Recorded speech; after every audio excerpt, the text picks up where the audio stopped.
Hello, welcome to channel series daily. तो इस YouTube channel पे हम यूपीएससी, पीसीएस, स्टेट पीसीएस की बातें करेंगे एंड उनके रिलेटेड हम डाउट्स और वीडियोस बनाएंगे आपके लिए। इस यूट्यूब चैनल से हमारा मकसद ये है कि जो इन्फॉर्मेशंस आपको मिलती हैं, जो आपके पास मटेरियल है, उसे कट कर सकें, थोड़ा सा क्लटर को कम कर सकें और आपको एक होलसम और एक पूरी तरीके से कंप्लीट इन्फॉर्मेशन दे सकें एक जगह पर, जिससे कि ज़्यादा कंफ्यूजन ना क्रिएट हो आपके माइंड में। तो करंट अफेयर को लेकर स्टूडेंट्स के बीच में बहुत ज़्यादा इशू रहता है कि कहाँ से पढ़ें, कितना पढ़ें। तो इसके लिए हम एक सीरीज़ लाए हैं करंट अफेयर्स की, इसमें हम monthly magazine of readers discuss करेंगे। उसको हम छोटे छोटे वीडियोस और पार्ट वाइज में बनाएंगे, जिससे कि आप जो है जब पढ़ने बैठे मंथली मैगजीन तो आप उसे बहुत आराम से, बहुत ईज़िली कवर कर सकें। ये इसलिए ज़रूरी है कि करंट अफेयर्स आप न्यूज़पेपर से पढ़ते हैं, वेल एंड गुड। अगर आप पढ़ते हैं किसी वेबसाइट से, वेल एंड गुड। अगर आप यूट्यूब चैनल से पढ़ते हैं, वेल एंड गुड, ठीक है, बहुत ही सारे ऑप्शंस बहुत ही बढ़िया हैं। लेकिन कुछ दिक्कतें आती हैं, जैसे कि डेली अगर आप न्यूज़पेपर पढ़ना है तो डेली आपको लगभग अगर आपको मिनिमम भी देना है तो 1.5 आवर्स तो आपको देना ही पड़ेगा। इससे कम तो आपको नहीं देना पड़ेगा, 1.5 आवर्स तो आपको देना ही पड़ेगा। उसके बाद आपको उसके नोट्स भी बनाने पड़ेंगे। न्यूज़पेपर में कोई नोट्स नहीं होता है, या तो आप किसी वेबसाइट से डाउनलोड करेंगे। तो विजन आईएएस की जो मैगजीन है, जो मंथली मैगजीन आती है, ये एक ऐसी मैगजीन है जो कि आपको सारा इन्फॉर्मेशन हर मंथ कंपाइल करके देती है और बहुत ही अच्छे और बहुत ही सही तरीके से आपको कंपाइल करके देती है। तो इसका एडवांटेज जो होता है मंथली मैगजीन का, वो ये होता है कि आपको पहली बात तो आपको कोई न्यूज़ आप खुद नोट नहीं बनाना पड़ता है, नोट मेकिंग नहीं होती, इसके लिए नोट बने बनाए हैं आपके पास। दूसरा है कि अगर आप ईयर एंड पे इन्हीं की 365 पीटी पढ़ेंगे, जो कि बहुत ही फेमस है, तो उसमें जो होता है वो प्रीलिम्स के लिए होता है। लेकिन हमारा तो टारगेट है कि हम जब क्वालिफाई करें प्रीलिम्स, हमारा मेंस भी निकले। तो मेंस के लिए या तो आप मेंस 365 पढ़ेंगे प्री निकालने के बाद, जो कि काफ़ी लेट हो जाएगा, उस समय आपको बहुत सारी चीज़ें अपने ऑप्शनल भी कवर करना होता है, सब कुछ कवर करना होता है। तो मेंस 365 पढ़ने का भी थोड़ा टाइम कम होता है और इतनी इन्फॉर्मेशन रखने का भी टाइम होता है। तो ये जो आपकी मंथली आती है, इसमें क्या रहता है, इसमें प्रीलिम्स के जो पीटी का भी मटेरियल रहता है प्लस मेंस का भी मटेरियल रहता है। तो ये आपको दोनों बहुत ही फ़ायदा करेगा आपको, ठीक है। तो हम इसका नोट बनाते हैं। आप अगर मैगज़ीन का आप अगर ऊपर से पूरा टेबल देखेंगे कि क्या केस में आता है, तो ये देखिए पॉलिटी एंड गवर्नेंस है, इंटरनेशनल रिलेशंस है, इकॉनमी है, फिर आपका सिक्योरिटी है, इन्वायरमेंट है। इसमें आपको जीएस के सारे पोर्शन कवर होते हैं, ठीक है। सोशल इशूज़ भी आ गए आपका जीएस 3 से, साइंस टेक्नोलॉजी जीएस 3 से, कल्चर जीएस 1 से, एथिक्स भी आ गया जीएस 4 का पेपर, और स्कीम्स वगैरह जो ये सब प्रीलिम्स का है एकदम मेन इंपॉर्टेंट। यहाँ भी आपको प्रीलिम्स के लिए जो इन्फॉर्मेशन चाहिए होती है पॉलिटी की कि कौन से आर्टिकल में क्या है, वो सारी इन्फॉर्मेशन इसमें लगती है। तो बहुत ही एक होलसम, एक वन स्टॉप सोल्यूशन बनाया हुआ है विजन ने। इसको आप खुद भी पढ़ सकते हैं, लेकिन क्या होता है जब आप खुद पढ़ते हैं तो कुछ चीज़ें होती हैं या आपके पास टाइम की कमी होती है, तो आप जो है अगर एक वीडियो के माध्यम से सुनेंगे तो आपको ज़्यादा बेटर होगा, ठीक है। तो स्टार्ट करते हैं हम पहले टॉपिक से, जो कि आपका है polity and governance. Polity and governance में आप पढ़ रहे हैं separation of power, federalism, electronics and technology, women in judiciary, aspirational block programme और न्यूज़ इन शॉर्ट्स। तो आप ये देखिए कि वुमेन इन जुडिशरी, ये टॉपिक देखिए। ये टॉपिक प्रीलिम्स में आ सकता है या नहीं आ सकता है, इसका कुछ कह तो नहीं सकते हैं, लेकिन ये टॉपिक मेंस में ज़रूर आ सकता है, क्योंकि वुमेन एम्पावरमेंट रिलेटेड है, जो कि हॉट टॉपिक हमेशा रहता है और यूपीएससी को बहुत फेवरेट टॉपिक भी है। क्योंकि खुद यूपीएससी अपने हर एग्ज़ाम के प्रोफार्मा में कहता है कि we would appreciate women candidates, we will provide them a type of preference in their selection, ठीक है। तो ये यूपीएससी का फेवरेट टॉपिक है। तो आपको एक ये देखिए वो मिल जाता है, इसमें एक एंगल मिल जाता है थॉट के लिए कि वुमेन इन जुडिशरी एक एरिया है जो कि अन मतलब थोड़ा सा वहाँ पे अभी वुमेन की रिप्रेजेंटेशन बहुत ही कम है। वहाँ पे आपका वुमेन का जो दिक्कतें हैं, जो उनकी लाइफ स्टाइल होती है इस वजह से। तो ये मेंस टॉपिक हैं जिसमें आप अच्छे अच्छे पॉइंट कलेक्ट कर सकते हैं। फिर आपका इलेक्शन एंड टेक्नोलॉजी, देखिए इलेक्शन एंड टेक्नोलॉजी है तो ये साइंस एंड टेक का भी पोर्शन लेगा, क्योंकि टेक्नोलॉजी आप किसी एक गवर्नेंस में आप डाल रहे हैं तो गवर्नेंस भी आएगा। तो दो टॉपिक ये एक टॉपिक कवर करना है। फिर आपका सेपरेशन ऑफ पावर, इसमें प्रीलिम्स का भी है मेंस का भी है। प्रीलिम्स के एक्सपर्ट से आपको आर्टिकल्स आएंगे, आपका जो सेपरेशन ऑफ पावर में कहाँ जो है दिक्कतें आती हैं, कहाँ पे कौन क्या डिसीजन ले सकता है, तो ये आएगा सेपरेशन ऑफ पावर में। प्लस मेन जो पर्सपेक्टिव से है कि सेपरेशन ऑफ पावर कितना है, क्या इंडिया का जो सेटअप है सेपरेशन ऑफ पावर का, कि ये किस तरीके की सेपरेशन ऑफ पावर प्रोवाइड करना चाहता है, ये किस तरीके का चेक्स एंड बैलेंसेस रखना चाहता है, ये कितना इंडिपेंडेंस देना चाहता है अपनी तीनों पार्ट ऑफ गवर्नमेंट को। फॉर एग्जांपल आपका जुडिशरी हो गया, एग्जीक्यूटिव हो गया, मतलब आपका लेजिस्लेटिव हो गया, इनको कितना सेपरेट और कितना इनके बीच में चेक्स एंड बैलेंसेस रखना चाहता है। फिर दूसरा पॉइंट देखिए फेडरलिज्म है। अब फेडरलिज्म में आपको ये देखिए यूनिक स्टेटस ऑफ दिल्ली, तो ये फेडरलिज्म आपका प्रीलिम्स में भी आता है थोड़ा बहुत, कुछ ना कुछ आपका फेडरलिज्म से रिलेटेड कोई आपका आर्टिकल आ गया या फेडरलिज्म से रिलेटेड कोई आपका स्टेटमेंट आ गया, उसके बाद यूनिक स्टेटस ऑफ दिल्ली एक केस स्टडी बन जाता है। तो केस स्टडी बन जाने से ये आपके लिए मेंस के पर्सपेक्टिव से बहुत इंपॉर्टेंट है। तो देखिए यहाँ पर प्रीलिम्स भी कवर हो रहा है, मेंस भी कवर हो रहा है।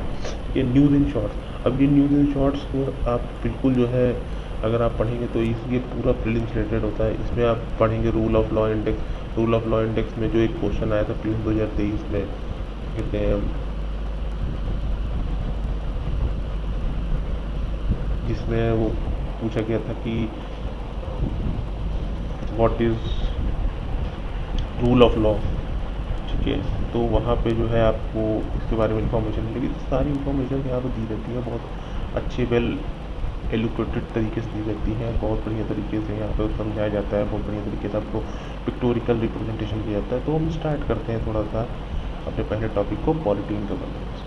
तो पॉलिटी गवर्नेंस का पहला टॉपिक है सेपरेशन ऑफ पावर। तो सेपरेशन ऑफ पावर क्या होता है? सेपरेशन ऑफ पावर किससे किसके बीच में होगा?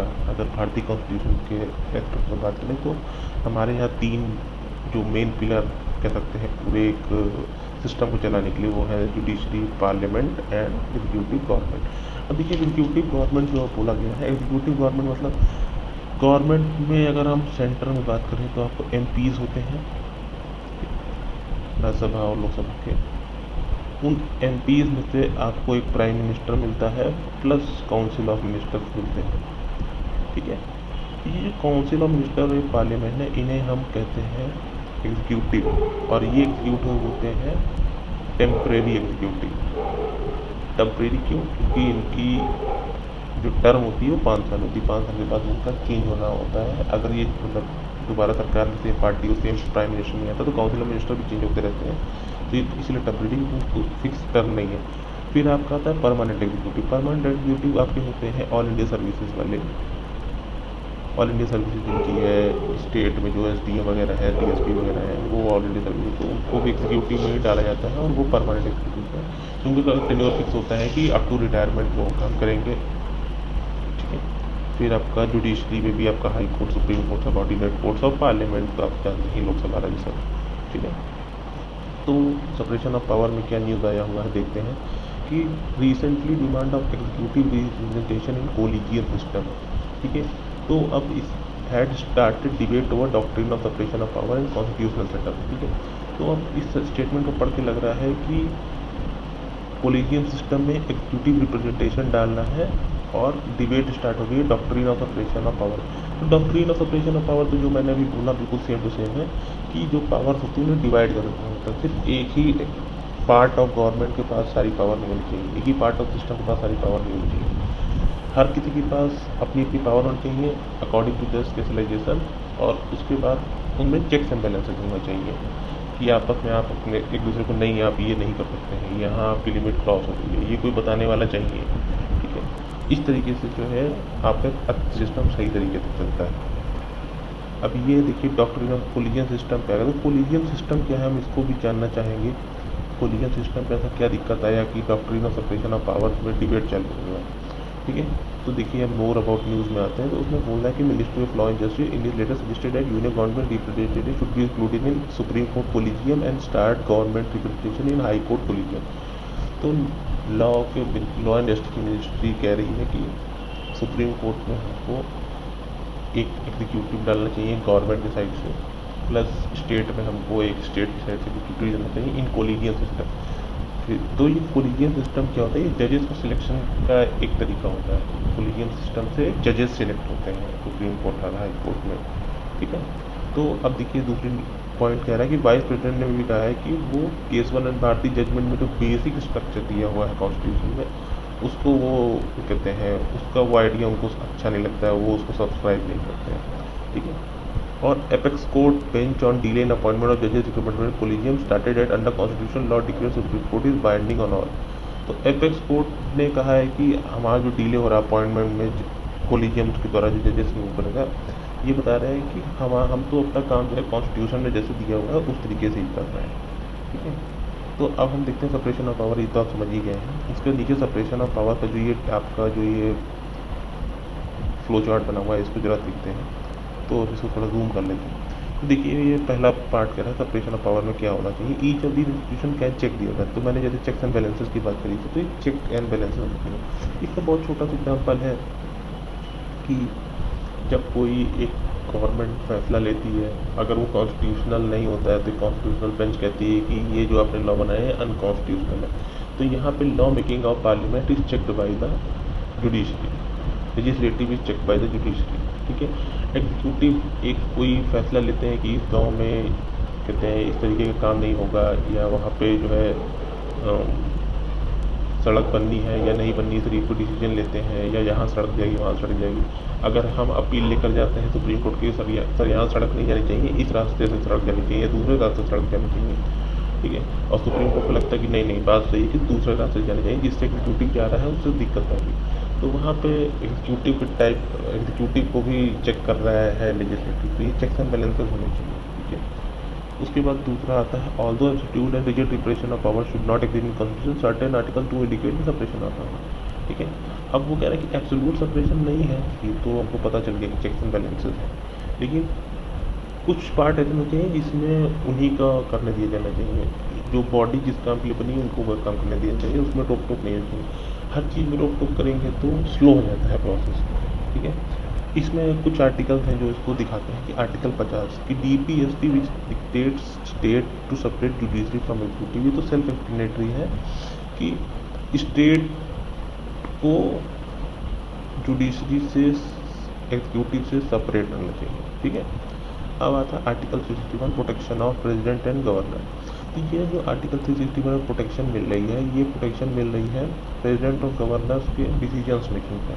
कि प्रेसिडेंट मान लीजिए अपने टर्म में कुछ डिसीजंस लेता है, तो प्रेसिडेंट पास छोड़ दे और वो कोई डिसीजन गलत हो जाए, तो लेकिन उसके लिए उसका केस नहीं हो सकता, क्योंकि उसने जो प्रेसिडेंट ने जब अपने लिया था तो अपने सोच से लिया था, ठीक है। गलत फैसले और सही फैसले हाइंड साइड में ही देखे जा सकते हैं जब उस समय आदमी काम कर रहा होता है। तो इसलिए उस टाइम के जो उसके जजमेंट्स होते हैं, जो अपने ऑफिस में रहकर अपनी पावर यूज़ करके जो उसमें वो अपने फैसले लेता है, उन पर आप क्वेश्चन नहीं कर सकते हैं, ठीक है। ये प्रोटेक्शन प्रोवाइड करी जाती है गवर्नर्स और प्रेसिडेंट को। अदरवाइज काम कैसे होगा? आदमी ये सोचता जाए कि आगे क्या होगा, मेरे फैसले का क्या इफेक्ट होगा, तो फैसला हो ही नहीं पाएगा। तो हर चीज़ हम इतना डिले नहीं कर सकते हैं, हमको चेक करते रहना पड़ेगा, हमको ट्राई करते रहना पड़ेगा। इसलिए जो है आर्टिकल 361 प्रोटेक्शन देता है कि भाई आप फैसला लो, आपकी अपनी पूरी समझ लगाओ, फैसला लो, गलत सही होगा वो बाद में अमेंड हो जाएगा। इसलिए अमेंडमेंट का कोई रीज़न है भारतीय कॉन्स्टिट्यूशन में। उसके बाद आता है आर्टिकल 105 और 194 powers and privileges to state legislature and members, ठीक है। तो ये जो 105 194 है, तो 105 और 194 में जो पावर और प्रिविलेज दी गई है वो 105 में MPs को दी गई है और 194 में MLA को दी गई है। किसके लिए दी गई, कौन सी पावर दी गई है? जब ये पार्लियामेंट या अपनी असेंबली में खड़े हुए कुछ बोले तो वहाँ पे फुल फ्रीडम ऑफ स्पीच हो उनको, कि जो भी बात बोलना चाह रहे हैं वहाँ पे वो बोल सकें। ये इसलिए ज़रूरी है कि इससे अपने क्षेत्र की बातें, अपने क्षेत्र के सवाल, अपने क्षेत्र के लिए अगर कोई काम करना चाहता है और उसके लिए वो कुछ बोलता है, किसी मुद्दे के लिए बोलता है, किसी लॉ करने के लिए वो बोलता है, उसे अपनी सोच को रखने का वहाँ पूरा आज़ादी हो। हमारे रिप्रेजेंटेटिव हैं MPs और MLA, अगर जो हमारी थॉट प्रोसेस है किसी चीज़ को लेकर, फॉर एग्जांपल जम्मू कश्मीर में जब आपका आर्टिकल 370 हट रहा था तो वहाँ पे किसी ने 370 को लगाने के लिए बोला होगा, किसी ने 370 को हटाने के लिए अपने आर्गूमेंट दिए होंगे। अगर फ्रीडम ऑफ स्पीच नहीं हो कि नहीं जो गवर्नमेंट कर रही है ठीक कर रही है, या जो बिल आया है वो ठीक ही आएगा, या आपको ये फ्रीडम ना दी जाए, या आपके पास ये फ्रीडम ना हो कि वहाँ पर आप एक्सप्रेस कर सके अपने आर्गूमेंट, तो फिर जो है अमेंडमेंट्स कैसे होंगे किसी भी चीज़ में। इसलिए आर्टिकल 105 और 94 के तहत एमपीज और एमएलएस को ये पावर दी जाती है कि आप असेंबली में अपनी बातों को रख सकें under freedom of speech, article 91A। ठीक है, अब आर्टिकल 122 और 212, ठीक है, अब ये prohibit courts to inquire in the proceeding of parliament and state legislator. ठीक है, तो 122 और 112 में जैसे लिखा हुआ है, जो स्टेटमेंट यूज करते हैं कि ये कोर्ट्स को, सुप्रीम कोर्ट और हाई कोर्ट को, जो प्रोसीडिंग हो रही होती है आपकी पार्लियामेंट में, उन पे हस्तक्षेप नहीं करने का वो रखता है, फ्रीडम देता है कि भाई आप हस्तक्षेप नहीं करेंगे, आप वर्ल्ड की प्रोसीडिंग पार्लियामेंट डिसाइड करिए कैसे चलना है। ठीक है, फिर आपका था basic of constitution as per case का नंबर केस, ये एक बेसिक स्ट्रक्चर है। ठीक है, यहाँ बेसिक स्ट्रक्चर वर्ड छोड़ दिया उन्होंने, स्ट्रक्चर। ठीक है, ये थोड़ी सी मिस्टेक्स आ रही हैं आज की पीढ़ी में, इसको हम इसीलिए ये वीडियो बनाया जा रहा है कि आपको थोड़ा सा एक्स्ट्रा बताया जाए, यहाँ कुछ गलतियाँ हैं तो उनको सही किया जाए। अब ये बेसिक ऑफ कॉन्स्टिट्यूशन है, तो बेसिक स्ट्रक्चर ऑफ कॉन्स्टिट्यूशन में चाहिए, तो बेसिक ऑफ स्ट्रक्चर का जो उसमें 20 पॉइंट्स हैं, आप लक्ष्मीकांत पढ़ेंगे तो आपको मिलेगा। उसमें जो 20 पॉइंट है, 20 कसौटियाँ हैं जिस पर एक लॉ को, एक अमेंडमेंट को रख के देखा जाता है कि भाई क्या कोई भी पॉइंट इस अमेंडमेंट से वायलेट तो नहीं हो रहा है। अगर कोई भी पॉइंट वायलेट होता है तो उसे अनकॉन्स्टिट्यूशनल सुप्रीम कोर्ट कहता है, और उसे कहता है गवर्नमेंट को कि इसको अमेंड करिए, इसको चेंज करिए। खैर ये सुप्रीम कोर्ट का पावर नहीं है कि वो कहे गवर्नमेंट की अमेंड करो, लेकिन वो इंटरप्रिटेशन कर सकता है, वो ये बता सकता है कि लॉफुल है कि नहीं। इसलिए आपकी कॉन्स्टिट्यूशनल बेंच बनती है जो कि आप प्रेसिडेंट को बताती है, क्योंकि जब लॉ बन के प्रेसिडेंट के पास जाता है तो वो एक पावर रखता है कि वो बुला सकता है आपके लॉ को, जजेस को, कि आप आइए और बताइए कि लॉ बन रहा है, ठीक बन रहा है कि नहीं बन रहा है, अकॉर्डिंग टू द कॉन्स्टिट्यूशन बन रहा है कि नहीं बन रहा है, क्योंकि ये कोर्ट्स की एक्सपर्टीज होती है लॉ। ठीक है, अब आते हैं overlap of powers and responsibilities between 3 organs of the state manifested. ठीक है, तो आर्टिकल 3 जुडिशियल रिव्यू है, judicial review of the things. ठीक है, judicial review of the law. फिर आपका आता है आर्टिकल 32 और 226 राइट टू कॉन्स्टिट्यूशनल रेमेडी। यहाँ आपको रिट पटिशन डालने का मिलता है आपको फ्रीडम और पावर। रिट पटिशन क्या है कि फंडामेंटल राइट अगर आपका हनन हो रहा है, फंडामेंटल राइट ही आपको देने से कोई रोक रहा है। ठीक है, तो ये फंडामेंटल राइट को इन्फोर्स कराने के लिए ही आर्टिकल 32 और 226 बना हुआ है। अगर कोई आपको फंडामेंटल राइट नहीं मिल रहा है, आपके अधिकार नहीं आपको नहीं मिल रहा है, तो आप क्या करेंगे, आप इसके लिए केस लड़ सकते हो। फंडामेंटल राइट को इंश्योर कराता है आर्टिकल 32। ठीक है, तो फंडामेंटल राइट को इंश्योर कराता है आपका आर्टिकल 32। इसके लिए आप हाई कोर्ट या सुप्रीम कोर्ट में, हाई कोर्ट में आप 226 के तहत डाल सकते हो, सुप्रीम कोर्ट में आप 32 के तहत डाल सकते हैं। ठीक है, अब रिट पटिशन 5 प्रकार की होती है। पहली होती है आपकी सबसे फेमस, सबसे ज़्यादा hobbies corpus.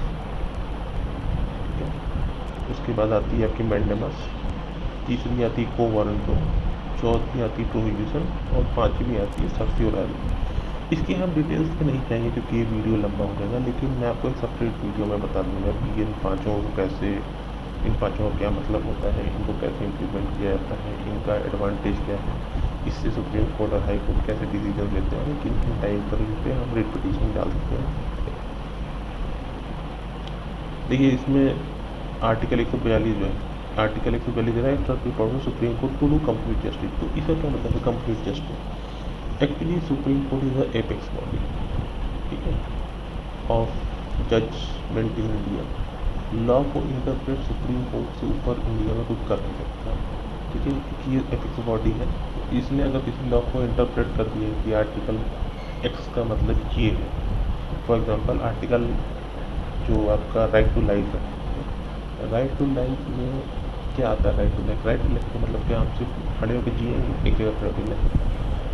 Right to life को सुप्रीम कोर्ट ने बहुत सारे इंटरप्रिटेशन दिए। आपको लक्ष्मीकांत किताब को देखेंगे फंडामेंटल राइट, तो पता नहीं 15-20 इंटरप्रिटेशन दिए हैं। उसमें ये भी है कि राइट टू स्लीप, अगर आप कहीं हैं और आप सो रहे हैं तो ये आपका अधिकार है, ये आपके राइट टू लाइफ के अंतर्गत आता है, ठीक है। अब राइट टू स्लीप से क्या मतलब है कि आप कोई रात में परेशान नहीं कर सकता। अगर आप ट्रेन में जा रहे हैं तो आप कोई जगा नहीं सकता, ये ऐसा नहीं होता है। लेकिन राइट टू स्लीप का मतलब होता है कि ये आपकी जो आप दैनिक जीवन जीते हैं, जो एक इंसान की नीड होती है, उसमें स्लीप भी एक नीड है उसकी।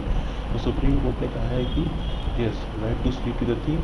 तो जो आप देखते हैं कि रात में लाउड स्पीकर बंद करना, ये क्यों? क्योंकि आदमी सो रहा है, आदमी डिस्टर्ब होता है, उसको सोने का अधिकार है, इसलिए जो है आपको राइट टू लाइफ के अंतर्गत ये राइट टू स्लीप दिया हुआ है, ठीक है। अब आते हैं historical background of separation of power. ये देखिए, अब ये मेंस के पर्पस से बहुत ही अच्छा है। इसमें आप कोट्स लिख सकते हैं, कोट कर सकते हैं किसी को, अगर आपको मेंस में कुछ सेपरेशन ऑफ पावर्स पे कुछ लिखना है, कोई क्वेश्चन आता है, ठीक है, तो यहाँ पे आप कोट कर सकते हैं कि सबसे पहले अरस्तु ने या अरिस्टोटल ने 4th सेंचुरी BC में बोला था कि 3 तरीके से हमको डिवाइड करना है पावर्स को of a place: assembly, public officers and judiciary. देखिए मतलब एकदम डिक्टो है जो आज का सिस्टम था कि जुडिशरी तो आपका हो गया जुडिशरी, फिर आपका होगा पार्लियामेंट, फिर आपकी होगी असेंबली, एग्जीक्यूटिव गवर्नमेंट, या आपका पब्लिक ऑफिस है, या आपका IAS PCS हो गया।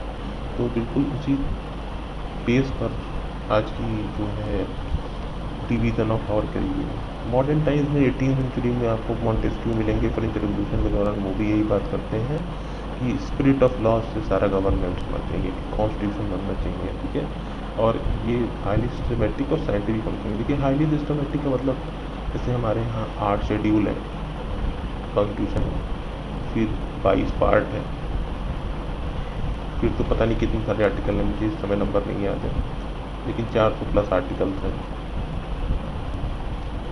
ठीक है। तो ये एक तरीके से है। और साइंटिफिक का मतलब क्या होता है कि जो आप चीज़ें लिख रहे हैं उसको तो एक ऑर्डर में हो, एक सिस्टम में हो, एक आर्टिकल दूसरे आर्टिकल से मतलब निकाल रहा हो, ये मतलब होता है साइंटिफिक का। अब आता है importance of separation of power in India, ठीक है। क्या हूँ ज़रूरी है सेपरेशन ऑफ पावर, ये सब मेंस के टॉपिक लिखे आते हैं, ये सब मेंस परस्पेक्टिव है।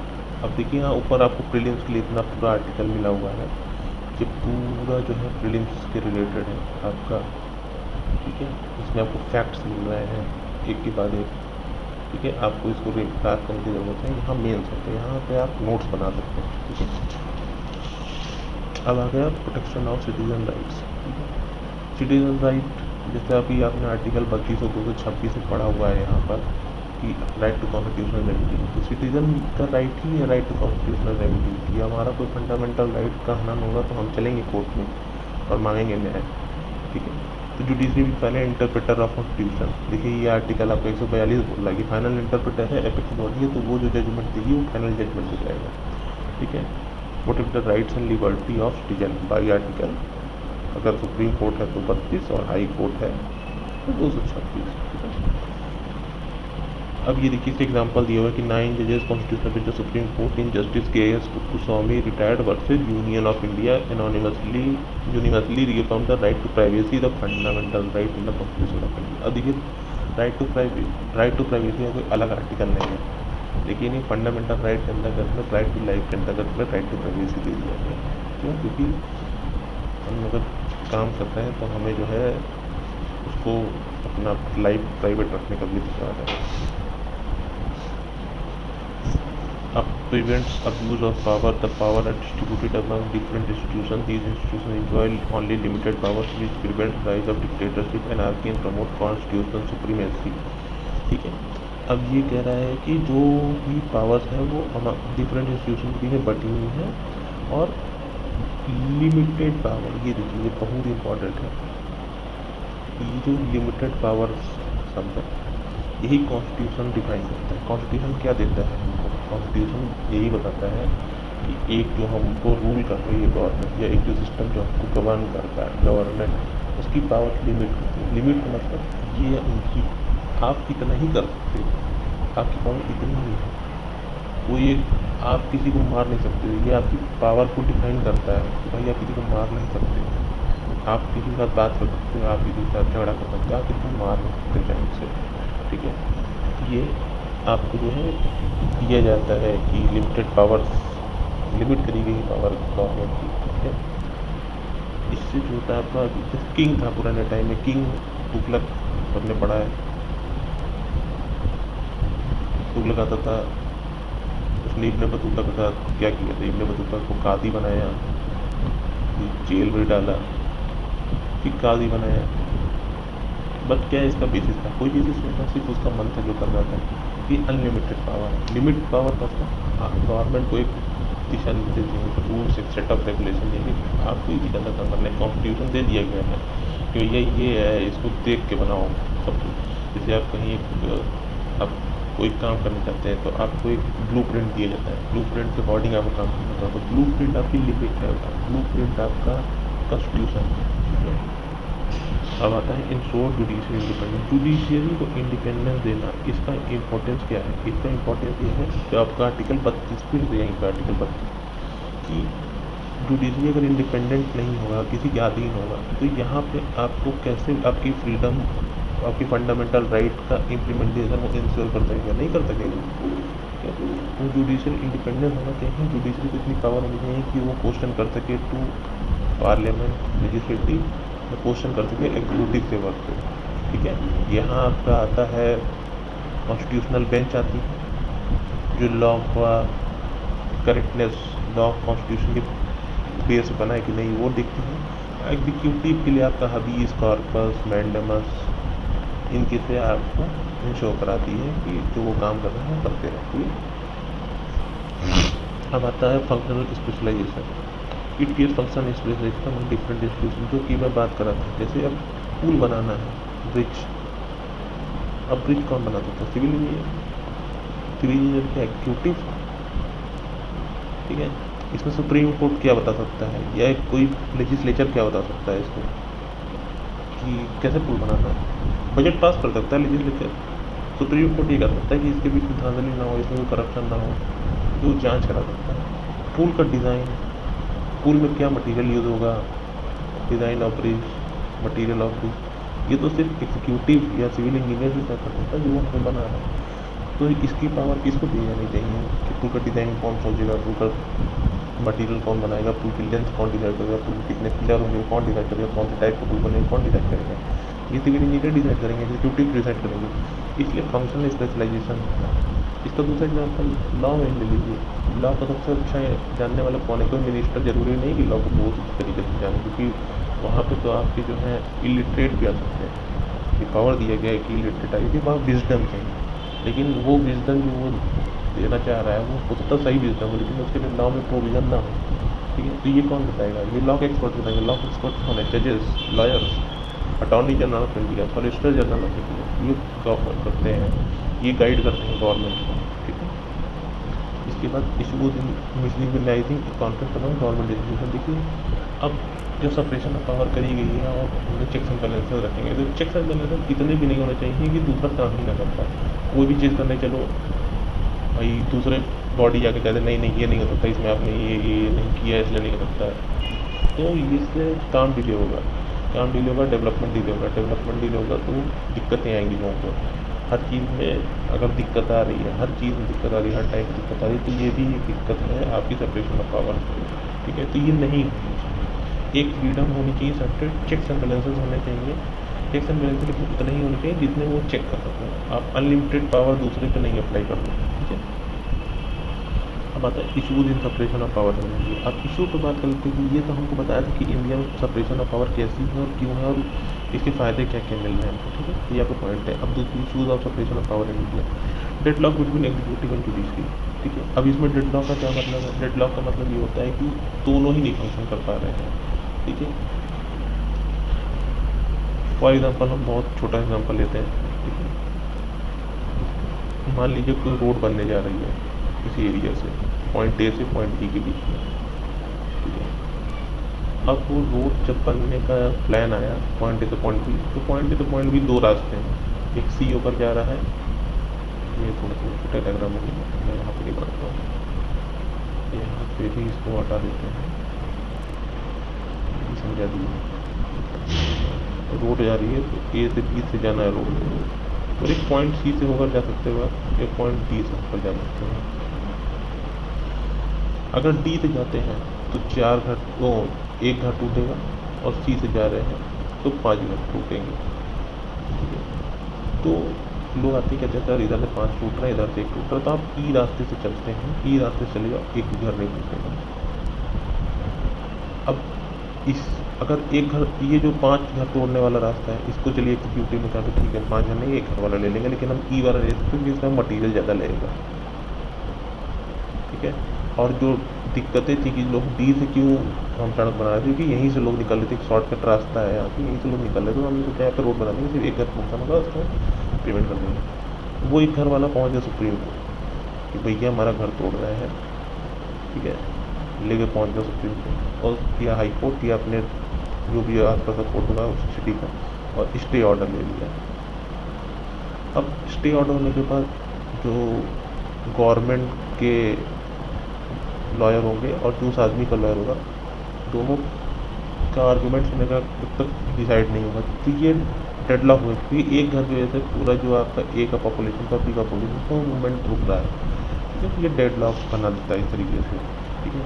अब इस पर कोर्ट क्या डिसाइड करेगा, फिर वो कोर्ट डिसाइड करेगा, हो सकता है वो इस घर को हटवाने के लिए दे कह दे कि नहीं आप हटा दीजिए, आपको मुआवजा जो दे रही है सरकार वो ठीक है, या बढ़ा दे उसको, या तो कहे नहीं आप डी से बनाइए, लेकिन जब तक डिसीजन नहीं आता तब तक तो मैटर फंस गया है कोर्ट में। तो ये डेडलॉक की एग्जीक्यूटिव अपना काम नहीं कर पा रही है, जुडिशरी भी जब तक आर्गूमेंट वो कंप्लीटली सुन लेती तब तक वो कोई फैसला नहीं ले सकती, ठीक है।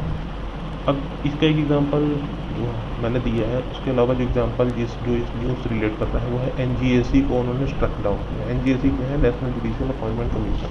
तो गवर्नमेंट ने जब देखा कि ये जो जुडिशरी या कोलिजियन सिस्टम है ये ट्रांसपेरेंसी इसमें थोड़ी कम, ठीक है, ये जजेस में जो सिलेक्शन हो रहा है इसमें जो ट्रांसपेरेंसी है वो कम आ रही है, ठीक है। तो उन्होंने कहा कि हम एक कमीशन ही बना देते हैं, तो जजेस को अपॉइंट करेगा, उसमें हम कुछ मेंबर्स ऐड करेंगे, उसमें हम जजेस को रखेंगे, और उससे नॉमिनेशंस जब हमारे पास आएंगे तो हम उसमें जिस तरीके से भी टेस्ट लेना है या तो इंटरव्यू लेना है या उसके क्रेडेंशियल्स चेक करने हैं, तो वो हम करके हमें एक देंगे। तो उसमें एग्जीक्यूटिव भी आए, ठीक है, एग्जीक्यूटिव का भी इंटरव्यू है। एग्जीक्यूटिव क्या मतलब, जैसे मिनिस्टर हो उस मीटिंग में, उस कमीशन में, ठीक है।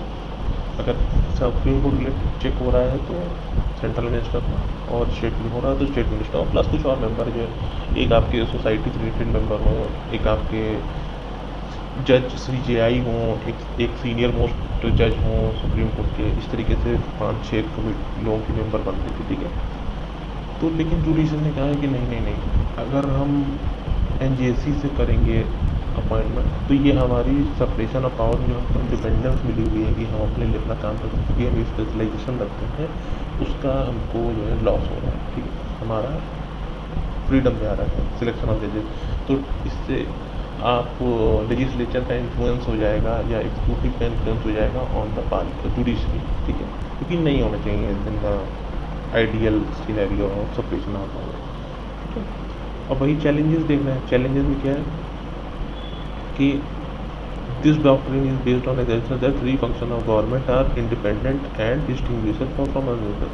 तो चेक्स एंड बैलेंसेस तो रख रहे हैं, लेकिन जो आइडियल सिचुएशन है उसमें तो यही है कि बिल्कुल भी मतलब अगर वेन डायग्राम बनाया तो ये लेजिस्लेटिव होना चाहिए, ये एग्जीक्यूटिव होना चाहिए और ये जुडिशरी होना चाहिए, लेकिन ऐसा है नहीं, हमने इस तरह का कुछ बना रखा है, लेजिस्लेटिव है, जुडिशरी है और ये एग्जीक्यूटिव है, ठीक है। कुछ जुडिशरी एग्जीक्यूटिव है, कुछ एग्जीक्यूटिव जुडिशरी है, जैसे आपका डिप्टी कलेक्टर CGM होता है, ठीक है, वहाँ भी है, तो काफ़ी सारी चीज़ों का एमलगमेशन है, ठीक है।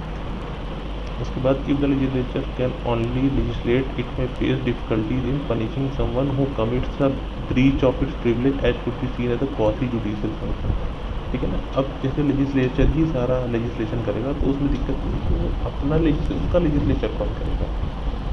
इसकी एक हिंदी कहावत है, जब संयम है कोतवाल तो काहे चोरी का डर, मतलब जब आप घर में ही जो चेक कर रहा है वही जुडिशरी है और वो अपना ही केस लड़ेगा, तो कैसे वो अपने आप को गलत करेगा, कॉन्फ्लिक्ट ऑफ इंटरेस्ट हो जाता है यहाँ पे, ठीक है। उसके बाद आपका है leads enforcement of other organ, ठीक है, लेकिन इसमें दिक्कत वही है कि इसके लिए जुडिशरी परेशान है कि भैया हमारे काम में क्यों दखल डालेगा लेजिस्लेटिव, ठीक है। ये सब पॉइंट्स आप नोट करिए, आप इसको बढ़िया से लिखिए, ठीक है। अगर आपको नोट्स बनाने में कोई दिक्कत आती है तो आप मुझे यूट्यूब कमेंट में बता सकते हैं, तो हम आपको एक टेलीग्राम चैनल अपने इसका नोट्स भी प्रोवाइड कर देंगे। अब आता है ये कुछ इम्पोर्टेंट केसेस हुए हैं पिछले, जिनको हमको देखना चाहिए। ये सब मेंस और प्रीलिम्स में भी आएगा, लेकिन प्रीलिम्स की संभावना नहीं कम है, लेकिन फिर भी पूछ सकता है कि कब कौन सा केस हुआ था, उसका ऑर्डर कभी कभी पूछ देते हैं, ठीक है। लेकिन मेंस में आप इन सब सपोर्ट करेंगे तो आपके मार्क्स इंक्रीज कर सकते हैं, ठीक है। और ये अच्छा भी लगता है, ठीक है, आपकी नॉलेज को भी दर्शाता है कि आप कितना आगे पढ़ रहे हैं, आप कितना ज़्यादा जान रहे हैं, कितना डीप में जान रहे हैं किसी को। तो पहला देखते हैं case number Bharati versus state of Kerala. तो एपेक्स कोर्ट मतलब सुप्रीम कोर्ट ने बोला है कि amending power of parliament is subject basic features of constitution. मतलब उसने ये कहा था पार्लियामेंट में कि अमेंडमेंट करिए, लेकिन जो बेसिक स्ट्रक्चर है, बेसिक फीचर है कॉन्स्टिट्यूशन का, वो वायलेट नहीं होना चाहिए। कोई भी अमेंडमेंट ऐसा नहीं होना चाहिए जो अनलॉफुल हो, ठीक है। और लॉ उसको चेक किसका सर्टिफिकेट करेंगे, वो बेसिक फीचर, मतलब इस फ्रेम में सेट होना चाहिए बेसिक फीचर, ठीक है। IR. Coelho versus state of Tamil Nadu, उसने कहा है कि 9th शेड्यूल में जो भी लॉ आएंगे, जो भी जाएंगे, उनको जुडिशियल रिव्यू से बाहर रखा जाएगा। ये फर्स्ट कॉन्स्टिट्यूशन इन 1951 में, ठीक है, फर्स्ट कॉन्स्टिट्यूशन इन 1951 जो आया था, उसमें 9th शेड्यूल बना था, उसमें जो लॉज डाले जाते हैं उनका जुडिशियल रिव्यू नहीं होगा, ठीक है। ये ऐसा स्टेट में होगा, ऐसा फर्स्ट अमेंडमेंट है, ठीक है, इसको याद रख लीजिएगा। फिर Ram Jawaya Kapur versus state of Punjab में है, बोला गया कि the court held that Indian constitution has not recognise the doctrine of separation power in its absolute rigidity, but the function of different parts of branches of the government have been sufficiently differentiated, ठीक है ना।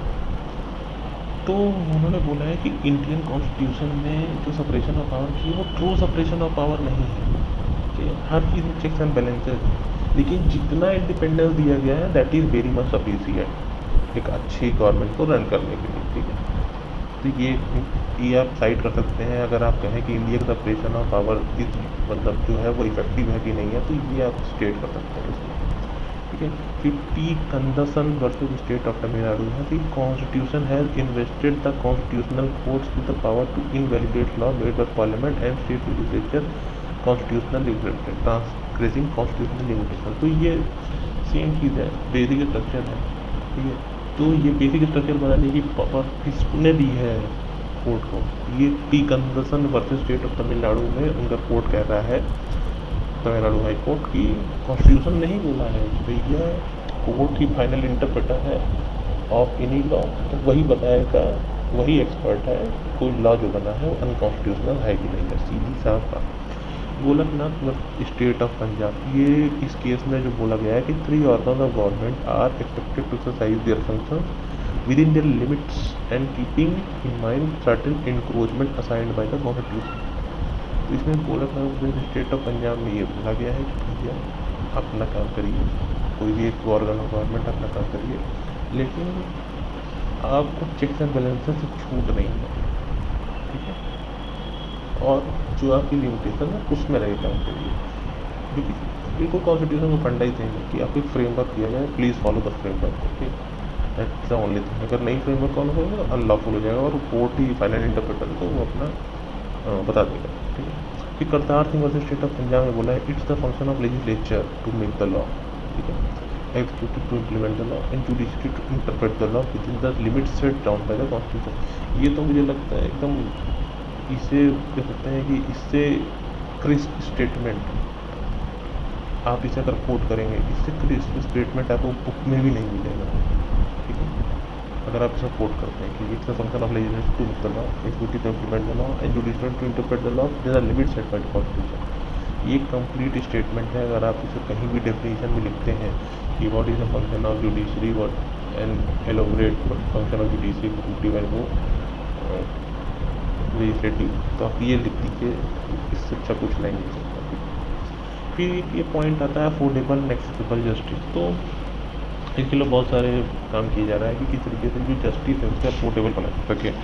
तो court वकील allow करता है, court आपसे कहता है कि अगर आप वकील अफोर्ड नहीं कर सकते और आप अपना केस खुद लड़ना चाहते हैं तो वो भी कोर्ट अलाउ करता है, ठीक है। तो अफोर्डेबल और एक्सेसिबल जस्टिस की आपको जस्टिस जो है मिलते हैं, क्योंकि अगर अफोर्डेबल नहीं है जस्टिस, अगर केस लड़ना कठिन है, तो लोग पहुँचेंगे ही नहीं, और लोग पहुँचेंगे नहीं तो एग्जीक्यूटिव और जुडिशरी अपना काम, एग्जीक्यूटिव और लेजिस्लेचर जो करेंगे उसमें कोई चेक्स एंड बैलेंसेस कैसे रखेगा, शिकायत कैसे होगी, ठीक है।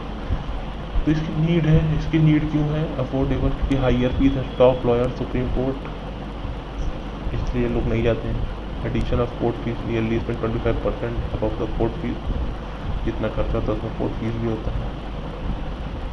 इसका फ़ायदा, इसको जब इम्प्लीमेंट किया गया तो इतने 12 लाख लोगों को फ़ायदा हुआ, ठीक है। और इससे low budgetary allocation, average spending of judiciary was measly 0.08% of GDP between, तो इसमें खर्चा भी कम हुआ है लॉ को प्रोवाइड करने में, ठीक है। उसके बाद आपका आता है वेव फ्रेमवर्क। तो जब आपको प्रोज एंड कॉन्स मिल गया तो आप अपना जो है आंसर अगर मेन से पूछेगा तो प्रोज एंड कॉन्स मिलने के बाद आप ये बता सकते हो कि क्या स्टेप्स लेने चाहिए आगे। तो promote checks and balances between various institution, ठीक है। इन PLR प्रोजेक्ट्स सबसे नदी coal fields private limited contribution, supreme court stated that recommendation by the collegium must be clear by, मतलब जल्दी से जल्दी कोलिजियम सिस्टम की जो भी दिक्कत आ रही है, जो भी कमेटी बनाई है उसकी जल्दी से जल्दी बताइए। और promoting of individual preparation by focusing welfare of citizen, तो ये बिल्कुल एकदम आर्टिकल बस इसलिए है कि आप कॉन्स्टिट्यूशनल सुप्रीमेसी रखिए, कॉन्स्टिट्यूशन में जो लिखा है उसको फॉलो करिए और वेलफेयर ऑफ सिटीजन को फॉलो रखिए, ठीक है। कि आप DPSP भी इसी बेस पर है, DPSP भी इसी बेस पर है और यहाँ DPSP फॉलो करें, ठीक है। DPSP को फॉलो करना चाहिए बाई मेकिंग एनी पॉलिसी। इसका मतलब ये है directive principle of state policy. State policy का मतलब है वेलफेयर ऑफ सोसाइटी, और डायरेक्टिव प्रिंसिपल मतलब कॉन्स्टिट्यूशन में आपको डायरेक्टिव प्रिंसिपल देता है। तो ये जो सेंटेंस है DPSP के लिए, ठीक है। अब आता है नेशनल जुडिशियल कमीशन बिल क्या था, तो अपॉइंटमेंट ऑफ जजेस के लिए लाया गया था रेगुलेशन और सुप्रीम कोर्ट और हाई कोर्ट के लिए, ठीक है। ये प्रोसीजर बताता है कि कैसे NJC से हम करेंगे। तो इसमें आता है for recommended person for appointment as chief justice of India and other जजेस of supreme court and chief justice and other जजेस ऑफ हाई कोर्ट, ठीक है ना।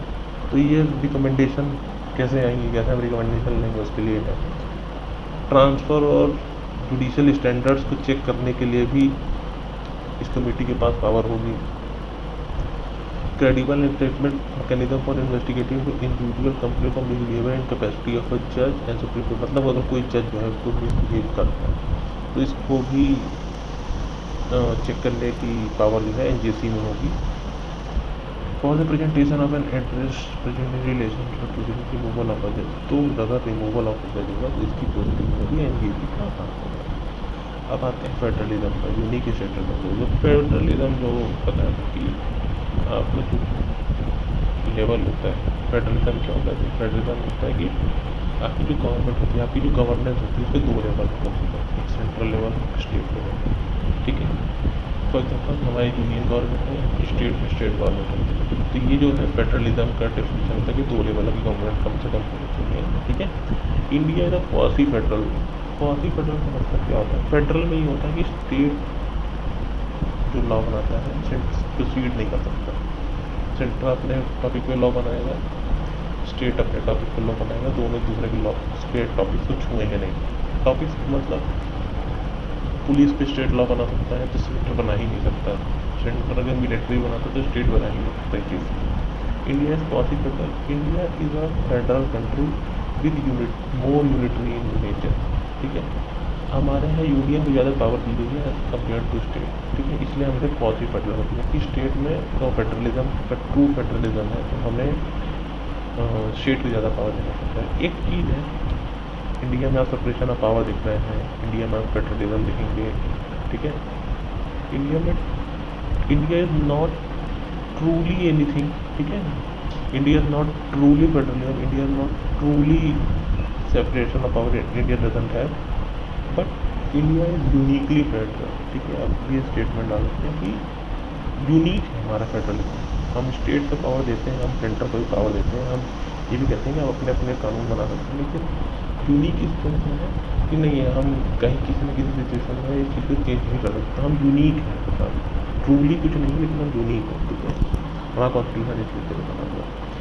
अभी टाइम्स ऑफ टेक्नोल कोई बिल्कुल यूटी और सेंटर, तो इसमें जो आपका यूनिक स्टेट ऑफ दिल्ली है, तो दिल्ली क्या है, एक यूटी है लेकिन इस यूटी में थोड़ी सी एक्स्ट्रा पावर है कि यहाँ इलेक्शन होता है, यहाँ एक गवर्नमेंट बनती है, उस गवर्नमेंट के पास पावर भी होती है, प्लस एलजी भी है, प्लस यहाँ सेंट्रल गवर्नमेंट भी कुछ चीज़ों पर लॉ बनाती है या कुछ चीज़ें कंट्रोल करती है। ठीक है, तो अगर हम इसको पूरा छोड़ भी देंगे तो हम यहाँ आ जाते हैं। ठीक है, न्यूज़ क्या थी? न्यूज़ इसमें ये थी कि सिविल सर्वेंट जो ऑल इंडिया सर्विसेज के दिल्ली में, उनका ट्रांसफ़र का पावर जो है गवर्नमेंट को दे दिया जाए। अभी तक उसे एलजी दिखते हैं, लेफ्टिनेंट गवर्नर। ठीक है, अभी देखिए 69 amendment of constitution 1991 give the national capital Delhi special status with its own democratically elected government legislative assembly. ठीक है, तो 69 अमेंडमेंट 1991 में जो हुआ है उससे स्टेट गवर्नमेंट को दिल्ली की दिया गया है कि भैया तुम नियम बना सकते हो, लॉ बना सकते हो, सेंटर नहीं बनाएगा वहाँ पे लॉ। इन सर्नल ऑफ न्यू आर्टिकल 2933 है, 293 आर्टिकल 293 है ऑफ द कॉन्स्टिट्यूशन। ठीक है, तो 293 क्या है? ये वाला आर्टिकल है, the legislative assembly shall the power to enumerate anything in the state list और concurrent list in so far as any matter the application to union territories. ठीक है, तो ये बोल रहे हैं कि अगर दिल्ली के कोई एमसीटी या कोई रीजन है तो वहाँ पे स्टेट लिस्ट और कॉन्करेंट लिस्ट में जितने भी आपके जो पॉइंट दिए गए होते हैं, जितने भी आइटम्स हैं उन पर आपका नंबर होगा। ठीक है, इसका एक्सेप्शन है कि एंट्रीज 1, 2 and 18, 64, 65, 66 और एंट्री 1, 2 and 18, इन पे अगर कुछ दिक्कत है तो इनमें एक्सेप्शन है। ठीक है, provided that the case of defense of political lieutenant minister shall refer it to the president for decision and act according to decisions and take away। अगर कुछ दिक्कत है लेफ्टिनेंट गवर्नर और गवर्नमेंट के बीच तो लेफ्टिनेंट गवर्नर प्रेसिडेंट से सलाह लेकर अपना इसमें वो प्रेसिडेंट सलाह को अप्लाई कर देता है। ठीक है, और public order police and land in executive form within the domain of union government. तो public order police and land मतलब स्टेट लिस्ट अगर आप देखेंगे तो उसमें पुलिस, लैंड और लॉ एंड ऑर्डर ये तीनों स्टेट लिस्ट के अंदर आते हैं। स्टेट लिस्ट मतलब स्टेट कानून बनाता है, सेंटर नहीं बनाता। लेकिन क्योंकि ड्यूटी एक ड्यूटी है, प्लस वहाँ पे पार्लियामेंट है, वहाँ पे सारे एमपी एमएलए रहते हैं, तो उसकी वजह से पब्लिक ऑर्डर पुलिस और लैंड इस पे जो कानून बनाता है तो वो यूनियन गवर्नमेंट बनाता है। तो ये हमेशा डेडलॉक रहता है वहाँ के स्टेट के जो, अगर वहाँ पे जो सेंट्रल गवर्नमेंट अभी है उसकी अगर गवर्नमेंट नहीं है यूपी में, दिल्ली के, तो हमेशा एक कॉन्फ्लिक्ट बना रहता है कि ये जो 3 टॉपिक पे से कौन लॉ बनाना चाहिए, क्योंकि जो स्टेट है जो चूक गया है उनको ये पावर दिया गया कॉन्स्टिट्यूशन से कि आप बना सकते हैं, लेकिन एक्सेप्शन कर दिया गया दिल्ली के लिए कि इसके लिए आएगा। तो ये हमेशा वहाँ पर टसल चलता रहता है। ठीक है, तो इश्यूज़ क्या है जो ये अभी का सेटअप है उसमें इश्यूज़ क्या है कि again the privilege of legislature framing the rules to conduct procedure the part of privilege that each of law जो है। तो सीधी बात है कि भाई हम रूल बनाने का हमको जो पावर दिया गया है हम उसे बनाना है, हम उसे बनाना चाहते हैं, तो ये बनाने के लिए दिया जा रहा है, ये दिक्कत है। उसे दिक्कत क्या है? नो अकाउंटेबिलिटी ऑफ एलजी देखते हैं। No rule shall be made by the assembly to conduct inquiries in relation to administrative decision. Executive accountability is the essence of the parliamentary system government which is part of basic structure of constitution. LG जो भी करेगा वो accountability नहीं है as per the constitution. जो governor और parliament को जो पावर दी गई है, ठीक, वो प्रेसिडेंट और गवर्नर को कि आपके जो एक्शन होगा उस पर कोई क्वेश्चन आपको उस पर कोई लीगलिटी पे एक्शन नहीं लिया जा सकता। ठीक है, लेकिन यही दिक्कत है कि बेसिक स्ट्रक्चर ऑफ कॉन्स्टिट्यूशन है यही कहता है कि कुछ भी ऐसा नहीं होना चाहिए। ठीक है, उसके बाद आता है अंडरमाइनिंग द इलेक्टेड गवर्नमेंट। ठीक है, अब इलेक्टेड गवर्नमेंट है और एलजी और गवर्नमेंट बीच में अगर कोई भी कॉन्फ्लिक्ट होगा, जैसे कि ऊपर दिया गया है, तो गवर्नमेंट एलजी अगर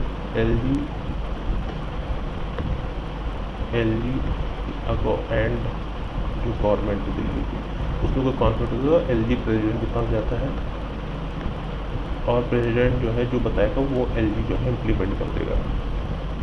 तो इसमें गवर्नमेंट तो जनता से चूज होकर आई है, इलेक्शन से आया है, people have voted and democracy is by the people for the people.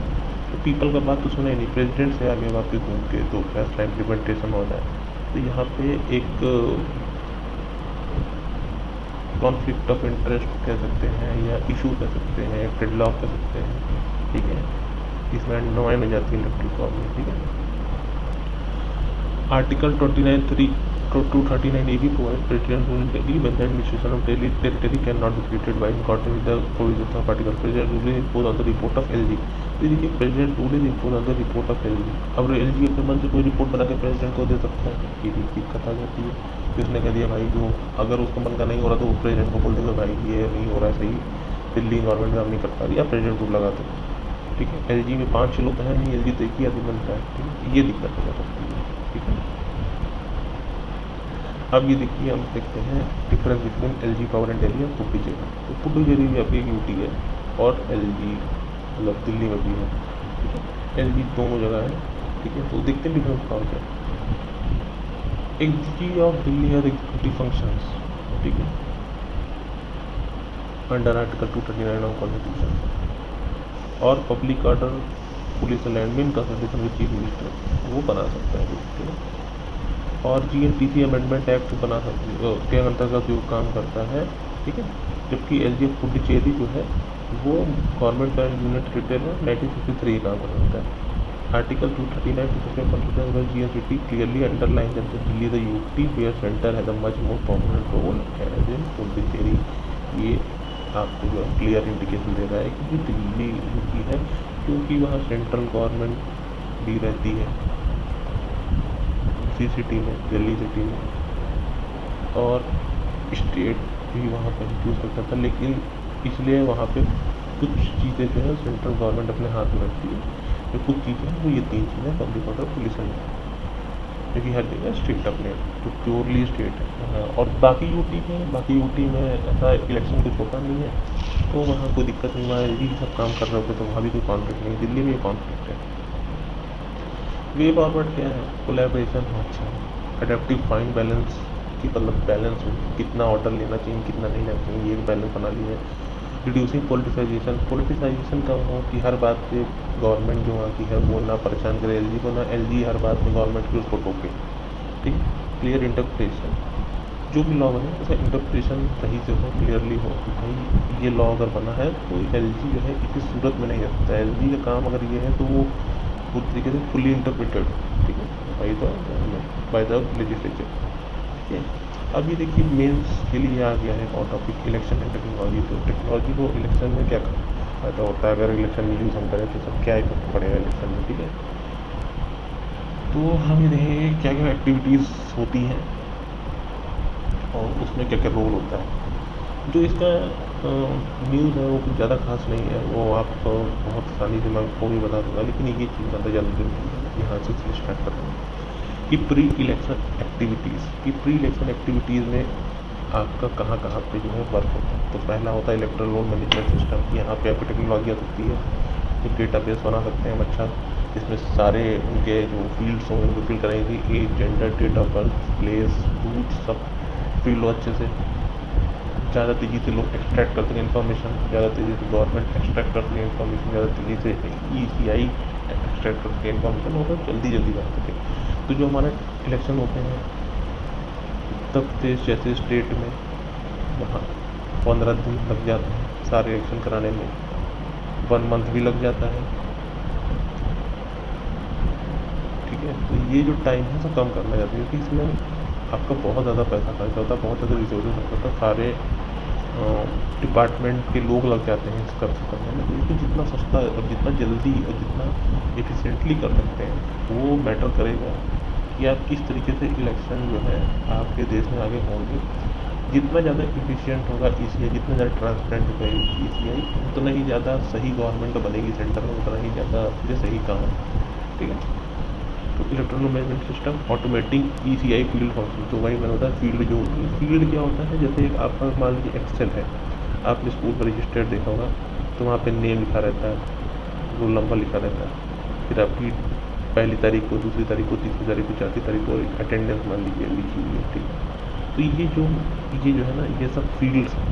तो इलेक्शन वोटिंग में क्या क्या फील्ड होती है, मतलब जो आपका एक वोटर ID कार्ड होता है उसका नाम होता है, आपका जेंडर होता है, आपकी डेट ऑफ बर्थ होती है, आपका स्टेट होता है, आपका एड्रेस होता है. 1 2 3 4 5 ये 5 फील्ड हो गए. ठीक है, उसके बाद digitalisation of electoral roll, electoral photo identification card की पिक. ठीक है, तो जो आपको जो पर्ची आती है इलेक्शन डाले जाते हैं, जो मतदान पर्ची आती है एक आपका वोटर कार्ड होता है, उसके साथ एक पर्ची आती है। तो आप उस पर्ची को लेकर जाते हैं वहाँ।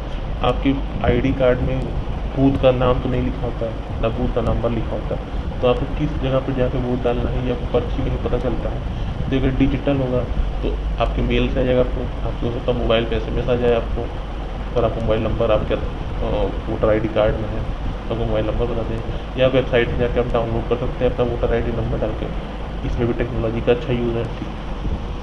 Drafting and polling personnel party randomisation of EVS and micro observer. ठीक है। अब जब आप किसी भी जगह पर पोलिंग होती है तो वहाँ पे जितने पार्टीज और इंडिपेंडेंट के मेंबर्स होते हैं उनका एजेंट होते हैं, वो सब चेक करते हैं कि जो मशीन है वो सही है कि नहीं है, और जो भी वहाँ पे आया है EVM जो भी VVPAT आया मशीन है वो सब सही तरीके से काम करने के लिए फेयर है कि नहीं। ठीक है। तो इनका भी जो डाटा बेस बनेगा कि किस पार्टी का कौन एजेंट आ रहा है, तो ये भी मतलब टेक्नोलॉजी से बने और एक बार में रजिस्ट्रेशन ठीक तरीके से हो। ठीक है। तो इससे जो है स्पीड बढ़ेगी। ठीक है। इलेक्शन डे के दिन क्या होता है, इलेक्शन के पहले की बात थी। इलेक्शन डे के दिन, communication plan for election tracking, कहाँ कितना वोट पड़ रहा है। ठीक है। किसी बूथ पे कोई अनहोनी तो नहीं हो रही है। अगर ये हम ऑनलाइन लगातार ट्रैक करते रहे किस सेंटर पे कितनी भीड़ हो रही है, ये भी ट्रैक करते रहे, तो ये सारी चीज़ें अगर ट्रैक करेंगे तो इसका मैनेजमेंट आसान हो जाएगा। Implemented to computerise communication details of all polling station of country, कहाँ कितना वोट पड़ रहा है पता चल जाए। यहाँ 60% पड़ा है, 45% पड़ा है, जो ये डे के एंड में आता है ये लाइव आ जाए। ठीक है। फॉर्म की for the Madhya Pradesh during ये फैक्ट है।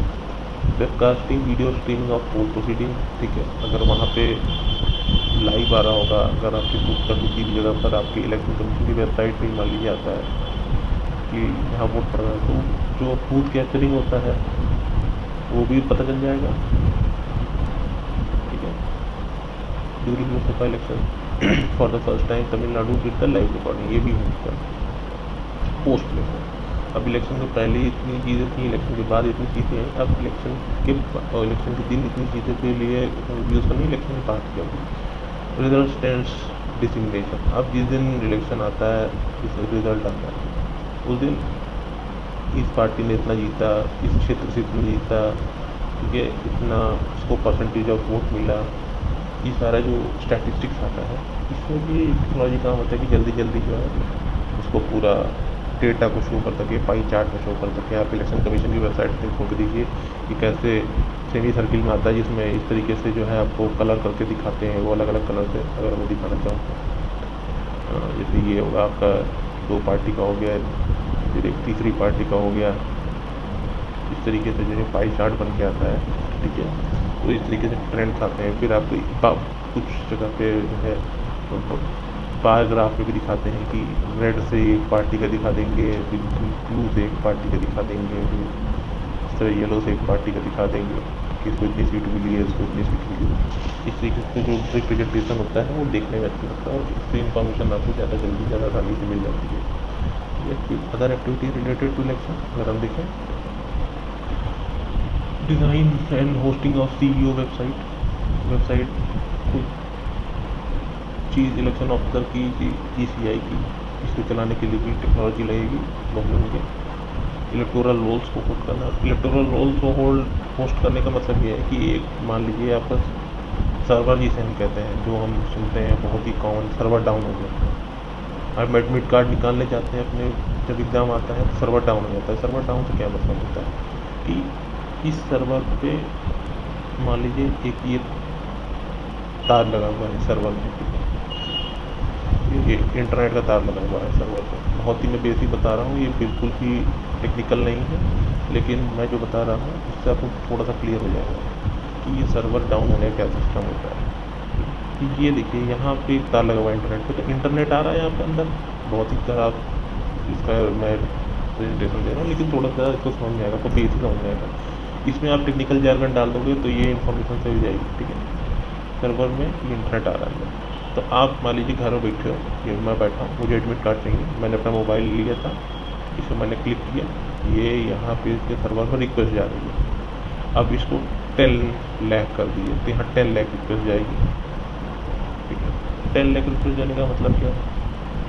मतलब सर्वर, मतलब अगर आप एक खिड़की हो टिकट की, कोई काउंटर टिकट का हो, 10 लाख लोग खड़े हो जाए तो क्या होगा? भीड़ तो लगेगी। लेकिन टिकट का जो अंदर बैठा आदमी है तो एक बार में एक ही आदमी को हैंडल कर सकता है। ठीक है, तो यहाँ 10 लाख एक सर्वर है, उसमें जा रहा है टक टक टक टक टक टक, और पूरा जो है एडमिट कार्ड आपको दे रहा है। लेकिन ये इतना ज़्यादा मालूम होता है कि सर्वर हैंडल नहीं कर पाता। मतलब 10 लाख है, 50,000 के बाद ये रो दिया, ये थक गया कि भाई अब हमसे नहीं होगा। जैसे टिकट काउंटर वाला कह दिया हमारा वो टाइम खत्म, मैं जा रहा हूँ, ये इसमें टेक्निकल फॉल्ट आ गया। ठीक है, ये ले नहीं पा रहा है। इतना तेज़ी से लोग रिक्वेस्ट कर रहे हैं कि कौन सी इन्फॉर्मेशन, मतलब 0.0001 मिली सेकेंड पैक आई और 0.0002 पैक आई है। ठीक है, अब इसकी अगर फ्रीक्वेंसी लेने की कम है, ठीक है, ये इस फ्रीक्वेंसी पे काम करता है, ये हम इतना ही पर सेकेंड ले सकते, लेकिन अब तो 0.0001 पे आ गया और एक 0002 पे आ गया सेकेंड पर, तो इसको तो फर्क ही नहीं पता चलेगा ना। उसको तो लगेगा कि दोनों इसी पे हैं, तो किसको पहले किसकी केटर करेगा, तो समझ में नहीं आएगा। तो यहाँ तो सर्वर डाउन होगी, सीधी हो जाती है। ठीक है, तो इलेक्ट्रल रोल में भी यही है कि जिस दिन इलेक्शन होगा, जिस दिन वोट डालने जाएगा, तो उस क्षेत्र के सारे लोग जाएंगे। अब एक एक कॉन्स्टिट्यूशन में कम से कम 5-5 लाख लोग होते हैं। 5 लाख लोग एक दिन में अगर जुट गए ECI की वेबसाइट पर, तो ECI का सर्वर का ये सिचुएशन होगा जो मैं बता रहा हूँ, ये डाउन हो जाएगी। तो डाउन से बचाने के लिए क्या करते हैं? पहली बात तो इसका हार्डवेयर अपडेट करेंगे। ये 001 सेकेंड पे इंफॉर्मेशन दे पा रहा था, वो 0001 पे दे पाए। दूसरी की 10 लाख अगर यहीं आ रहे हैं तो इसको 2.5 लाख के 4 सर्वर बना दें, 2.5 लाख रिक्वेस्ट सब पे लें, तो थोड़ा जल्दी काम होगा। बहुत एकदम बेसिक चीज़ होती है। ठीक है, अब इसमें आप टेक्निकल जाकर डाल दीजिए उठा के कि होस्टिंग कंप्यूटर को से सर्वर कहते हैं। ठीक है, तो इन्फॉर्मेशन जा रही है, उसको कह दीजिए डाटा नेटवर्क कह दीजिए। ठीक है, उसके बाद ये जो आपका जो है 0.001 सेकेंड बोला है, इसको फ्रीक्वेंसी बोल दीजिए। ठीक है, ये सब टेक्निकल ज़्यादा यूज़ करेंगे तो आपका टेक्निकल इन्फॉर्मेशन हो जाएगा। ठीक है, अब आते हैं सिग्निफिकेंस क्या है। आपने तो समझ लिया कि इलेक्शन डे से पहले जो है वेबसाइट संभालना, उसके बाद इलेक्टोरल रोल बनाना, इलेक्टोरल रोल के लिए जो उनके फील्ड्स होती हैं उनको पॉपुलेट करना। ठीक है, ये काम होता है। इलेक्शन वाले दिन आपको ट्रांसपेरेंसी के लिए सारे काम करने होंगे। ट्रांसपेरेंसी के लिए आप चाहे वीडियो रिकॉर्डिंग लगी के दिए, चाहे एजेंट्स का जो आपने बनाया था डेटाबेस, उससे एजेंट्स चेक करा लीजिए सारा, और वहाँ पे पोलिंग परसेंटेज आपका लगातार आता रहे कि अभी 10,000 लोगों ने डाल दिया, फिर 10,000 एक पड़ गया, 10,002 वोट पड़ गया, तो इसकी एक लाइव काउंटिंग चलती रहे, उसमें टेक्नोलॉजी आती रहे। फिर पोस्ट इलेक्शन में जो आपका काउंटिंग, आपके रिजल्ट से रिलेटेड जितनी टेक्नोलॉजी आती है कि रिजल्ट आए तो एक बंदे ने इस जगह से कितना वोट पाया, उसको कितना परसेंट वोट मिला, फिर पार्टी को उससे कितना परसेंट वोट मिला, उसमें परसेंटेज में कितने कितने लोगों ने कितने वोट डाले, ये सारा डेटा आपको बताता है। वुमेन का कितना वोट पड़ा, मेन का कितना वोट पड़ा। ठीक है, अब आता है कितने 18 साल के कितने फर्स्ट वोटर थे। ठीक है, ये भी सब इन्फॉर्मेशन होती है। अब सिग्निफिकेंस ऑफ टेक्नोलॉजी की फ्रॉड कम होगा, इलेक्ट्रॉनिक फ्रॉड। अब जब लाइव स्ट्रीमिंग होगी तो आपका जो इन्फॉर्मेशन होगा, बूथ कैप्चरिंग होगी, वो कैसे होगी? बूथ कैप्चर करोगे तो पता चल जाएगा ना, बूथ कैप्चर हो रहा है तो वहाँ का रद्द हो जाएगा लाइव स्ट्रीमिंग होगी तो। Accuracy of voter register. ठीक है, आपका आधार अगर वोटर कार्ड से ले आए तो डुप्लीकेट वोटर कार्ड तो आप बना ही नहीं सकते। आपका वेबसाइट से इससे जो है, और पहले बन जाता था वोटर कार्ड, लोग 4-4 वोटर कार्ड बना के बैठते थे, वोट एक ही जगह दे पाते थे, लेकिन वोटर कार्ड की जगह से बन जाता था। तो इससे जो है बचत होगी, इम्प्रूव एक्सेसिबिलिटी। अब वेबसाइट पे आपको आपकी पर्ची मिल जा रही है। पहले पर्ची जो आती थी, अभी भी आती है, कि आपका एक BLO होता है, वो BLO पर्ची का एक दिन, जिस दिन वोट होता है उसके एक हफ्ता पहले आपके घर पे आके आपको देता है, या किसी आपके जो जिस स्कूल में, जो आपके घर के पास प्राइमरी स्कूल होगा वहाँ पे बैठता है, तो वहाँ वो पर्ची लेके बैठता है। ठीक है, अब वो आप वहाँ नहीं जा पा रहे हैं किसी वजह से, आप काम करते हैं, आप 9 से 5 ऑफिस पर रहते हैं, आपको पर्ची ही नहीं मिलेगी तो आप वोट नहीं डाल पाएंगे। ठीक है, लेकिन अगर वेबसाइट होगा तो आप ऑफिस में बैठ कर डाउनलोड करके प्रिंट निकाल लेंगे, वो पर्ची आप लेके चले जाएंगे, आप वोट डाल देंगे तो एक्सेसिबिलिटी बढ़ जाएगी, जिससे वोटिंग टर्नआउट बढ़ जाएगा। वोटिंग टर्नआउट का मतलब क्या होता है कि सबको अपना बात कहने का हक मिल रहा है, तो एक तरीके से राइट जो है आपको मिलता है। अगर एक आदमी 9 से 5 काम कर रहा है ऑफिस में और वो वोट नहीं डाल पाया तो उसके पास स्लिप नहीं है, ठीक है। तो ये उसके राइट कहना है कि नहीं, क्योंकि उसके लिए गवर्नमेंट ने ऐसी व्यवस्था नहीं की कि वो स्लिप पा सके ऑनलाइन, अगर ऐसी नहीं है तो ना उसके BLO घर गया मान लीजिए देने के लिए, तो दिक्कत हो जाती है, ठीक है। तो इसके लिए आपका राइट एक्सपेंड होता है। इम्प्रूव इफिशेंसी, वेबसाइट पर जाएगी सब चीज़ ऑनलाइन हो जाएगी, सब चीज़ में आपका जो है वेब कहते हैं अपडेट जल्दी होगा। मान लीजिए आपको वोटर कार्ड चेंज करना है, फॉर एग्जाम्पल सिटी चेंज करना है, आपने सिटी रीडिंग का चेंज कर दिया तो आपको वोटर कार्ड में एड्रेस चेंज करना है, ये अगर ऑनलाइन हो जाएगा, ठीक है, तो आप अपना खुद जब भरेंगे तो स्पेलिंग मिस्टेक्स नहीं होंगी, क्योंकि यूजुअली हो जाती हैं। नाम के फादर्स नेम में चेंज हो गया, डेट ऑफ बर्थ गलत पड़ गई, फ़ोटो गलत चढ़ गई, ऐसा कुछ होता है तो चेंज कराने का समय लगता है। ऑनलाइन हो जाएगा तो ये हो जाएगा। इम्प्रूविंग द वोटिंग परसेंटेज, जाहिर सी बात है जब आपको पर्ची मिल जाएगी, ज़्यादा लोगों को पर्ची मिल जाएगी ऑनलाइन जिससे, तो उससे वोटिंग परसेंटेज भी बढ़ जाएगा। फिर डिसमिनेट कलेक्शन रिलेटेड इन्फॉर्मेशन, ठीक है। Agents can disseminate information through website, news, social media, podcast etcetera. तो इलेक्शन जो भी इंफॉर्मेशन है इलेक्शन रिलेटेड वो सब जगह अवेलेबल हो जाएगी, सब लोग अवेयर हो जाएंगे कि ये हमारा वोटिंग परसेंटेज है, यहाँ पे इतने वोट पड़ते हैं, यहाँ पे इतने वोट नहीं पड़ते हैं। इससे जो इलेक्शन लड़ रहे हैं उनको भी फायदा होगा और हम लोगों को भी फायदा होगा एज अ वोटर, ठीक है। चैलेंजेस क्या हैं? चैलेंजेस वही हैं, ऑनलाइन जितनी भी चीज़ आएगी तो एक खतरा रहता है साइबर सिक्योरिटी का, हैकिंग का।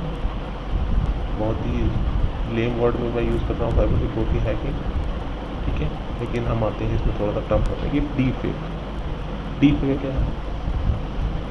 फ़ोटो डीप फेक करके बना के दूसरे का वोटर कार्ड बना लिया, अगर सब ऑनलाइन हो गया, अगर कोई पर्सनल ह्यूमन वेरिफिकेशन हो रहा है तो डीप फेक फ़ोटो से यूज़ करना है, ठीक है। डीप फेक यूज़ करना है वीडियो स्ट्रीमिंग में, ये देखिए, distract element attempt the public perception and mislead the user by repeatedly presenting the deep fake as fact. For example, chief minister commission deep fake video circulated and EVM hacking before the election, ठीक है। Deep fake video बना दिया कि ये है election commission इन्होंने ऐसी machine में इस तरह बनाई कि ये हैक हो जा रही है, ठीक है। ये डीप फेक था।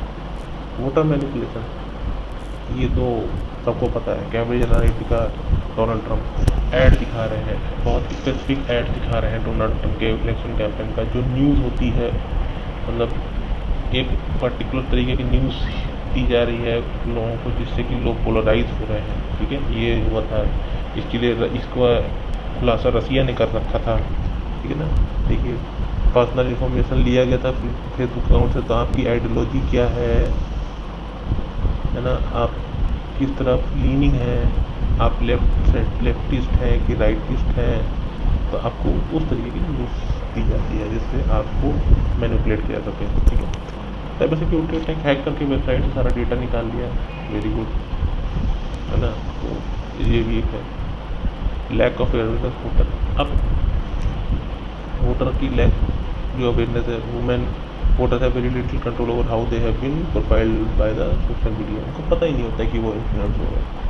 सबसे बड़ा सोशल मीडिया की यही दिक्कत है कि पता ही नहीं होता, लोग दिखते रहते हैं। व्हाट्सएप पे कुछ न्यूज़ आ जाता है, इंस्टाग्राम पे न्यूज़ आ जाता है, जिससे लोगों को लगता है ये तो सही न्यूज़ होगा अगर आ गया इंटरनेट पे, तो ठीक है। तो वे फॉरवर्ड यही कि साइबर सिक्योरिटी का जो वो लेवल है वो बढ़ाना होगा, अवेयरनेस बढ़ानी होगी, ठीक है। और ट्रांसपेरेंसी रखनी होगी ECI को अपने काम, यही फॉरवर्ड है, देखिए। Big mechanism big tech companies, ठीक है। Voter protection in online space, dedicated cyber security election during conduction of election, ठीक है। अब आते हैं next topic, women and judiciary पे। वुमेन जुडिशरी बहुत ही इंपॉर्टेंट टॉपिक है, ठीक है, एज पर मेल्स, ठीक है। इंपॉर्टेंट हिस्ट्री सोशल इशूज जैसा कि यहाँ लिखा हुआ है।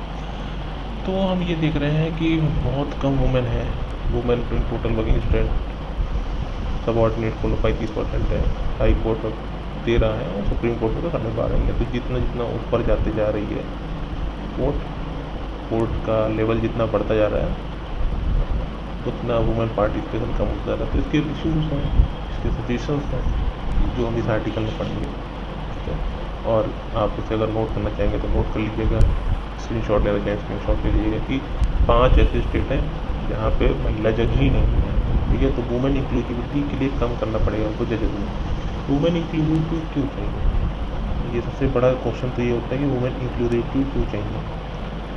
जजेस तो फैक्ट्स पे काम करते हैं, तो वुमेन हो ना हो इसका कोई फर्क पड़ना नहीं चाहिए। वो कॉन्स्टिट्यूशन पे काम करते हैं, फैक्ट पे काम करेंगे, कॉन्स्टिट्यूशन पे काम करेंगे, तो उनको वुमेन हो ना हो क्या फर्क पड़ता है।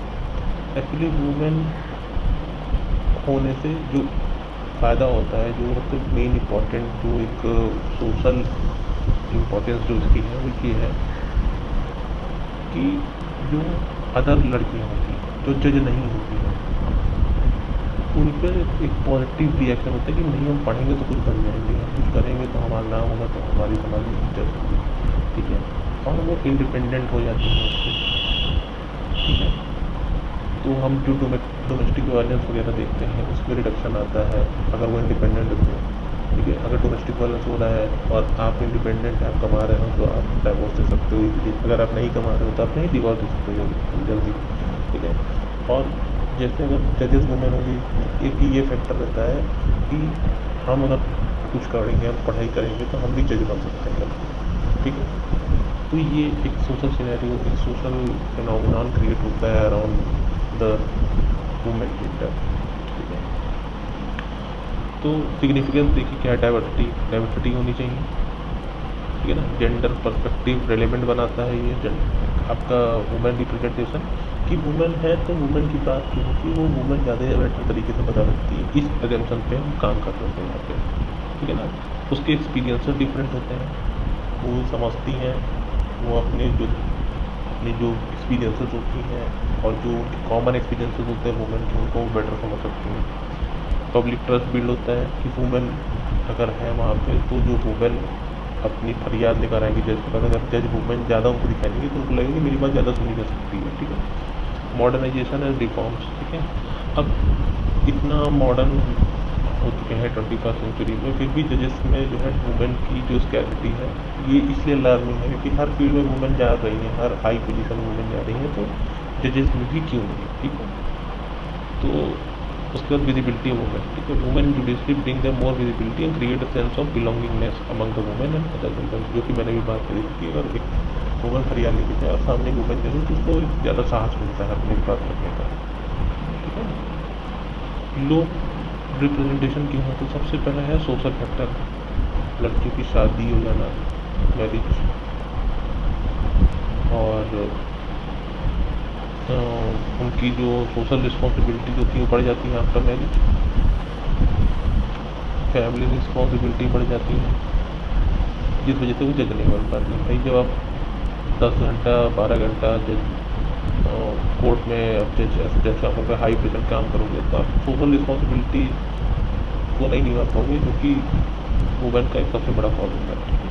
एलिजिबिलिटी क्राइटेरिया, अब वुमेन जजेस का जो रिक्रूटमेंट है उसके लिए जो वो मतलब जजेस रिक्रूटमेंट 7 साल कंटिन्यूस लीगल प्रैक्टिस चाहिए और 35 से 40-45 साल के होने चाहिए। 35-40-45 साल की वुमेन का वर्किंग बहुत ही कम वैसे भी आपको सोसाइटी में दिखता है, plus 7 years of continuous legal practice. अब कंटिन्यूस लीगल प्रैक्टिस नहीं होता है, और तो अगर यहाँ पे जो है वो प्रेग्नेंट है मान लीजिए तो उनकी छूट जाएगी, कम से कम 9 महीने की तक छूटेगी, 6-8 महीने की कम से कम तक छूटेगी before giving the birth child, और आफ्टर उसके हो सकता है 1 साल तक छूट जाए क्योंकि उसको बच्चा पालना है, तो कैसे कोर्ट में आएगी, ये भी एक इशू है, ठीक है। वे फॉरवर्ड क्या है, वे फॉरवर्ड ये है कि वुमेन्स को या तो एक रिजर्वेशन दिया जाए, दूसरा हो सकता है कि ये जो आपका एलिजिबिलिटी क्राइटेरिया है इसको चेंज किया जाए, वुमेन का एक अलग एलिजिबिलिटी क्राइटेरिया हो, 7 ईयर्स कंटिन्यूस ना, उसमें ओवरऑल 7 ईयर कर दीजिए जाए कि भाई 7 ईयर ओवरऑल कंटिन्यूस ना हो, उसमें 1 भी साल का ब्रेक हो तो भी कोई दिक्कत नहीं है, 7 का हो या 5 का कर दिया जाए, ठीक है। इससे वो कम से कम एक कॉमन बने, और ये 35 to 45 की जगह इनको थोड़ा सा रिलैक्सेशन दिया जाए एज में, इनको जो है थोड़ा सा एज भी कम कर सकते हैं, तो एज गैप बढ़ा सकते हैं, हम इसे 30 to 45 कर सकते हैं,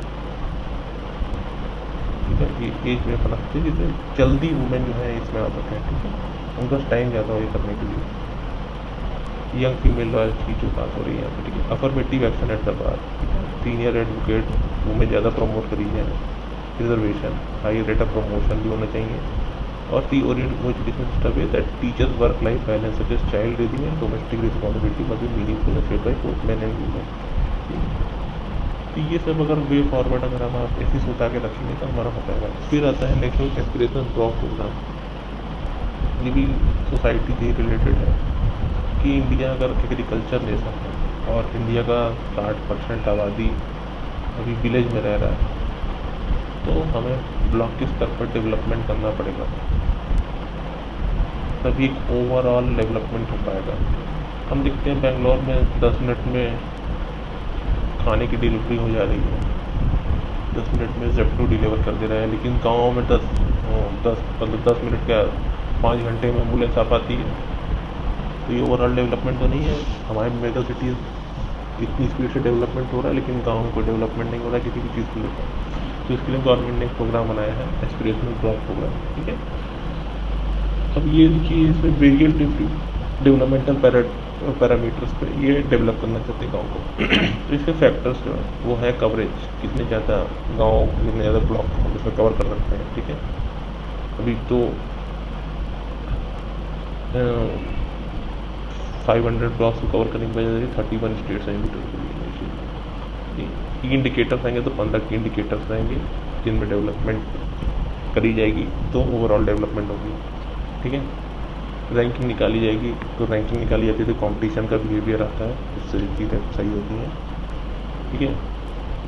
अब why focus on block development, focus वही है इंक्लूसिव डेवलपमेंट चाहिए, लोकली अडेप्टेबल प्लानिंग होनी चाहिए, grass root participation, convergence and achievement of target, ठीक है। तो इससे ओवरऑल डेवलपमेंट होगी कंट्री, सब लोग इस डेवलपमेंट का पार्ट बन पाएंगे। इसमें 3 अप्रोच ऑफ एडीपी जो हम बोल रहे हैं, convergence create convergence among state and central government, collaboration होना चाहिए सेंट्रल और स्टेट गवर्नमेंट का, कंपटीशन, जो भी ब्लॉक होंगे उनका आपस में कॉम्पिटिशन होना चाहिए। कॉम्पिटिशन क्या होता है, बेटर निकल के होता है। अब न्यूज़ एंड शॉर्ट्स देख लेते हैं, क्योंकि प्रीलिम्स पॉइंट ऑफ व्यू से कुछ इंपॉर्टेंट हो जाती है।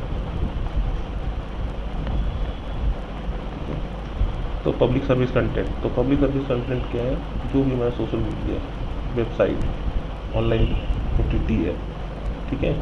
तो इनको कहा गया है कि आप 30 मिनट डेली कम से कम दें टीवी पे, जिसमें वो सोशल इंफॉर्मेशन दे, टीवी पे सोशली इम्पोर्टेंट इंफॉर्मेशन, ठीक है। फॉर एग्जांपल जैसे हम देखते हैं ऐड देखते हैं टीबी के इलाज के लिए आता था, डॉट्स का प्रचार आधा घंटा बच्चन करके, तो ऐसे ऐड थे आधा घंटा, ठीक है। ये देखिए education, welfare, women, protection of environment, cultural heritage, मतलब इस तरीके की बातें करी जाए टीवी पे, ठीक है। 15 घंटा एवरी मंथ, मतलब आधा घंटा पर डे, ठीक है। और इसको रात में नहीं करना है कि रात में चला दिया सुबह 6 बजे तक, क्योंकि उस टाइम लोग कम दिखते हैं और हमें एड्स नहीं मिलता, तो उस टाइम पे लगा दिया, नहीं, इसको प्राइम टाइम में आप यूज़ करना है, ठीक है। और इसमें इशू भी वही आ रहे हैं, एग्जाम्पशंस भी हैं, कोई फॉरेन चैनल है, ठीक है, और अदर लैंग्वेज के लोग हैं, तो वहाँ पे एग्जाम्पशन है, ठीक है। फिर आते हैं हम रूल ऑफ लॉ इंडेक्स में। रूल ऑफ लॉ इंडेक्स जो होता है वो world bank is doing business की रैंकिंग आती है कि कहाँ रूल ऑफ लॉ ज़्यादा है, ठीक है। तो रूल ऑफ लॉ इंडेक्स में क्या मेजर करते हैं, 8 फैक्टर्स हैं। तो रूल ऑफ लॉ इंडेक्स में सेंट्रल गवर्नमेंट पावर, देखिए ये क्वेश्चन आया था प्रीलिम्स में, रूल ऑफ लॉ क्या होता है,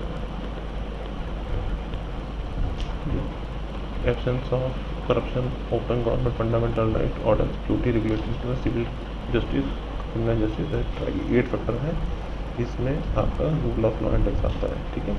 77 इंडिया टैंक है, 40 कंट्री में, मेन चीज़ ये है। उसके बाद world justice project, US based civil society group, ये पब्लिश करती है इंडेक्स, ठीक है। तो ये 2 चीज़ इंपॉर्टेंट है, इसको नोट कर सकते हैं आप। फ्री स्पीच ऑफ मिनिस्टर, जो कि उन लोगों ने पढ़ा था अभी कुछ देर पहले आर्टिकल में, सेपरेशन ऑफ पावर में, कि फ्री स्पीच ऑफ आर्टिकल 105 और 192 में, 105 में पार्लियामेंट में, 192 स्टेट में, कि हमको जो है बोलने का दिया जाए, ठीक है।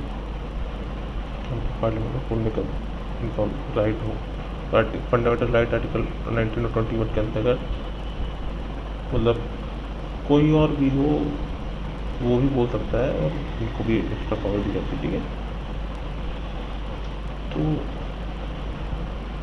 ये इसमें ये एक्सेप्शन है कि a mere statement made by minister inconsistent with rights of a citizen may not become actionable as constitution taught if it leads to acts of omission or commission by political officials, then it is a constitutional tort. Constitutional tort is a violation of one's constitutional right, particularly fundamental by nature of government acting in the official capacity. Court of law can award monetary compensation to the victim in such a case, ठीक है। अब आते हैं इधर electronic supreme court report ESCR report. तो उसमें जाए कि launch supreme chief justice of India ने अनाउंस किया है ESCR report to provide access to judgement to common public. ये जजमेंट की कॉपी लोग को मिल जाए तो लोग समझ सकें कि इस केस में क्या हुआ था और किस किस केस पे क्या क्या जजमेंट दिया गया है, ठीक है। चार्जशीट क्या होता है? तो चार्जशीट FIR के बाद जब कोर्ट में ले जाते हैं किसी मुलजिम को तो पुलिस चार्जशीट बनाती है। चार्जशीट में उसकी सारी इन्फॉर्मेशन होती है, उससे कृत्य की सारी इन्फॉर्मेशन होती है और उस पर किस किस धारा के तहत हम अपील कर रहे हैं कोर्ट में दिलवाने की, वो भी मेंशन होता है चार्जशीट के अंदर, ठीक है। तो सुप्रीम कोर्ट ने इसमें बोला है कि सुप्रीम कोर्ट ने कहा कि चार्जशीट जो है वो पब्लिक डॉक्यूमेंट नहीं है, इसको पब्लिक में ना दिया जाए, ठीक है। वो जब कोर्ट से मिलेगा तब मिल जाएगा, लेकिन कोई पब्लिक डॉक्यूमेंट नहीं है, ठीक है। It stated that putting in public domain will violate the rights of victim, accused and investigating agency, ठीक। अब पब्लिक में चला गया, पता चला कि लोग इसके ऊपर ये केस लग रहा है, तो ये मॉरल पुलिसिंग स्टार्ट हो जाती है सोसाइटी में, इसलिए इसको कहते हैं रोका गया, ठीक है।